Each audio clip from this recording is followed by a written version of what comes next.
But today in the Senate, one of the committees was focused on the recent flooding and hearing what the public thinks about a bill addressing safety at youth camps in light of what happened at Camp Mystic and the flooding there. My colleague KVUE's Malia Masamoto is on the other side of the rotunda for us. And Malia, I know there was some really emotional testimony at that hearing. Absolutely, Daniel. Well, here on this side, the families who lost their daughters in the July 4th weekend flooding are still reliving the horrors of what happened that weekend at Camp Mystic, and they're really looking for a lot of answers as to what happened and why there was such a lack of preparation to protect their daughters at that camp that weekend. Well, today they were testifying in support of Senate Bill 1. It would ban youth camp cabins in floodplains, stripping a camp's state license to operate if it doesn't comply.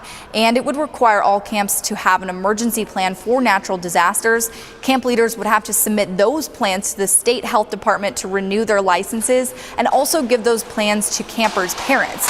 SB 1 also requires safety orientation for campers at the beginning of camp and annual training for camp volunteers and camp staff on that emergency plan. And as for physical changes, there are some of those as well. Camps would have to install emergency rooftop access ladders for cabins in floodplains, lighting along evacuation routes, and would also have to make sure they have at least 2 internet connections to get weather alerts that are up to date. Carrie Hanna, whose daughter Hadley died in the flood, told lawmakers when she sent her daughter to camp, she never would have thought this could happen. I promised her she would be safe and okay. I told her camp was the safest place she could be and she would make new friends and learn new things. I lied to her. She not only wasn't safe, she died. Really emotional sound to hear. Well, while some people have expressed they don't want government regulations on youth camps, Republican Senator Charles Perry cautioned those who are opposing these reforms.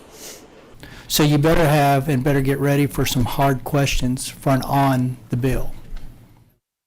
That is really not, I think, going to be well received. So you can choose to register that way. You can choose to register against it or for it. But I think members are going to want to know why you can't support common sense legislation.